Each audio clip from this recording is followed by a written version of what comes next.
The fog came suddenly, swallowing every familiar thing in Lunenburg, Nova Scotia, where the salty wind carries stories as old as the sea itself.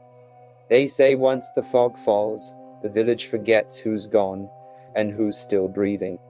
I'm Thomas MacLeod, a local historian. I've lived here all my life, but the fog brought a darkness the archives never warned about. When fishermen vanish without a trace, the town whispers of curses older than the salt in our blood. In my grandfather's attic, I found these forbidden journals, records of rituals performed on the shore to appease the ocean's wrath. But some entries spoke of a price. Souls taken by the fog, swallowed whole when the mist turns black as ink. Nave, a pragmatic marine biologist, dismissed my fears as superstition. Science explains the disappearances, she said. Not ghosts. But every time the fog draped over the village, her eyes told a different story.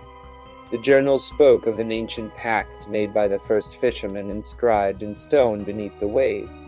Every year, on the longest, foggiest night, the sea demands a sacrifice, a fisherman's soul taken by the mist before dawn.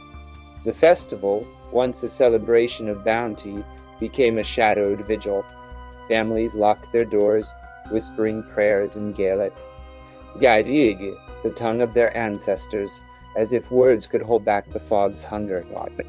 I dug deeper into local lore and found a story never spoken aloud, of a mirror kept hidden in the church, said to trap the fog's victims between worlds. I wondered if those who disappeared lived on, trapped in its glassy prison. Nave's science found anomalies in the fog's composition, particles that interfered with electronic signals, erasing GPS, silencing radios. The fog wasn't just weather, it was a labyrinth, locking the village in a silent net. That night I crossed a threshold between the known and the forgotten. The fog whispered secrets, ancient and cruel. I saw shadows move where no one stood, felt eyes watching from just beyond the glass. The mirror was more than a relic. It was a portal, a trap set by those who feared the sea's curse. Those taken by the fog were trapped here, between reflections and reality. Their voices echoed faintly, calling for relief. I realized then the true horror.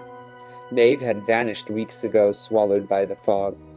Yet here she was, trapped in the mirror's depths, a ghost caught between time and tide. Every mirror in Lunenburg held a secret. Reflections were thresholds, thin membranes between this world and the next. The fog was not just mist, it was a beast feeding on our reflections, erasing the living and preserving the lost. I left the mirror hanging by the shore, a silent sentinel between worlds. The fog receded, but the villagers knew the price was not paid in full. Somewhere in the haze, Maeve and others waited, mirrored souls caught in an endless tide. In Lunenburg, the fog never truly leaves. It waits, patient and hungry, and sometimes in a reflection you might glimpse the ones who vanished, lost not to the sea but to the endless whispering mist.